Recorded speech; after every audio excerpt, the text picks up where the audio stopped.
Pozdravljeni, danes pojdimo v april 1941, v čas, ko je Nemčija napadla Jugoslavijo. Spomladi leta 1941 so Nemci okupirali že večinski del Evrope in se pripravljali na največjo invazijo v zgodovini človeštva.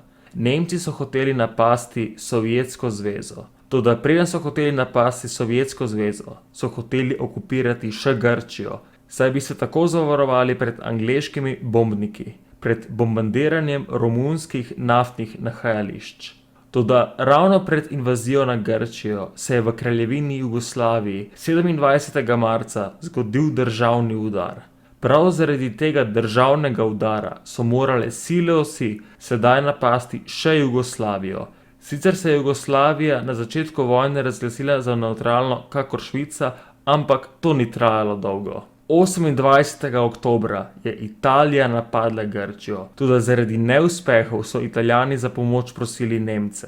Nemci so nameravali Grčijo napasti preko Jugoslavije, Romunije, Bolgarije in Madžarske. Zato je Nemčija dala državam predlog, da se pridružijo trojnemu paktu. Vse države so podpisale pakt razen Jugoslavije. Ker pa so Nemci močno pritiskali na Jugoslavijo in država ni bila pripravljena na vojno z Nemčijo, je 25. marca 1941 podpisala pakt na Dunaju. 27. marca 1941 se je v Jugoslaviji zgodil državni udar. Jugoslovanski uporniki so odstranili vlado kralja Pavla in namesto njega postavili na oblast 17-letnega kralja Petra.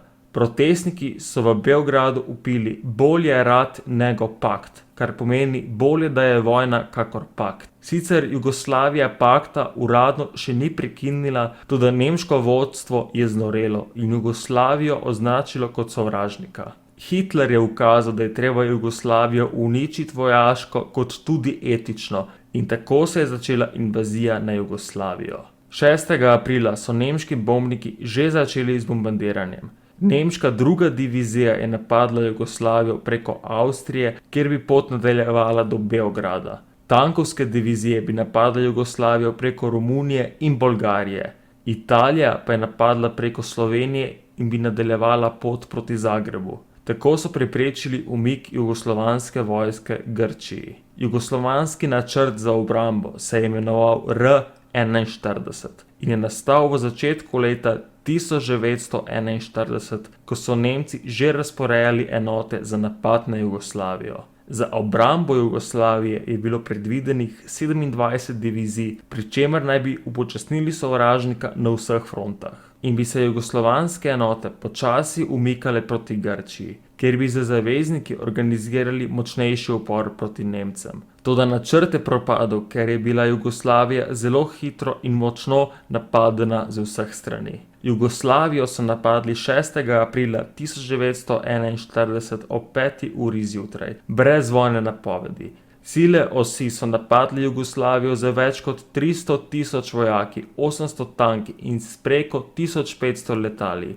Jugoslavija je imela na razpolago 1.200.000 vojakov, toda mobilizirala je le 700.000 vojakov. Veliko vojakov se je kasneje raje predalo, saj niso bili dobro oboroženi in niso imeli toliko tankov kot sovražnik. Z bombardiranjem Beograda so Nemci pobili 20.000 civilistov, uničili so jugoslovansko komunikacijo za vojsko in vsa večja letališča. 7. aprila je Jugoslavija izgubila že 60% svojih letalskih sil. Med 7. in 11. aprilom so sile osi že zavzele Skopje in Zagreb. Kljub močnemu uporu jugoslovanskih vojakov pa se je položaj 10. aprila samo še poslabšal, ko je Hrvaška razglasila neodvisnost in tako nastane neodvisna država Hrvaška. 11. aprila Italija napade in prodre vse do Ljubljane, tako se je v Sloveniji upor končal. V Sloveniji so zajeli preko 30.000 vojnih ujetnikov.